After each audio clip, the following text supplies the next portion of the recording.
দীর্ঘদিন ধরে আমি এই প্ল্যাটফর্মটাতে কাজ করছি। আমি প্রতিদিনই চেষ্টা করি ১টা-২টা করে ভিডিও আপলোড করার। এখন সেটা শর্ট ভিডিও হোক অথবা লং ভিডিও, আমি চেষ্টা করেই যাচ্ছি। কিন্তু সেই রকম কোনো রেসপন্স আমি আমার এই YouTube চ্যানেলটাতে পাচ্ছি না। যার কারণে আমার মনোবল আবার ধৈর্য ২ টাই কমে যায়।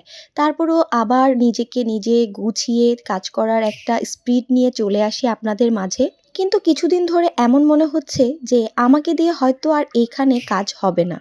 কেননা আমি একটু বিদায়ই নিয়ে নিই।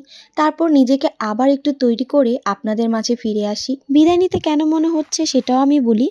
অনেককেই আমি দেখছি যারা নতুন ইউজার ২টা-৩টা ভিডিও আপলোড করেছে এবং তাদের প্রতিটা ভিডিও ভাইরাল। আর তাদের ভিডিওগুলোতে দেখতে পাবেন কোনো মাথা নেই, কোনো শেষ নেই। মানে কোথায় যে ভিডিওটা শুরু আর কোথায় যে ভিডিওটা শেষ সেটা আপনি বুঝতেই পারবেন না। এমনও হয় তাদের ভিডিওগুলো মাথার উপর দিয়ে যায়। কিন্তু তাদের ভিডিওগুলোতে এত ভিউ, তাদের চ্যানেলগুলোর মধ্যে এত সাবস্ক্রাইবার। কিন্তু অপরদিকে দেখেন যারা প্রতিদিন নিয়ম মেনে কাজ করছে, ভালো ভিডিও আপলোড দিচ্ছে, তাদের চ্যানেলগুলোতে দেখবেন তেমন কোনো ভিউয়ার তো নেই, পাশাপাশি সাবস্ক্রাইবারও নেই। আপনারা আবার এটা ভাবিয়েন না আমি আমার নিজের ভিডিওগুলোকে অনেক সুন্দর বলে দাবি করছি। আমি মানুষের ভিডিওগুলো থেকে শিখি এবং সেগুলোই আমার ভিডিওতে অ্যাপ্লাই করি। এভাবে আমি শিখছি এবং কাজ করছি। এখন আসি বিদায়ের কথায়। আমি যে পরিমাণ ধৈর্য নিয়ে এখানে কাজ করছি, কতদিন এই ধৈর্যটা আমি ধরে রাখতে পারবো আমি জানি না। যখন এই ধৈর্যের বাঁধ ভেঙে যাবে আমি বিদায় নিয়ে নিব।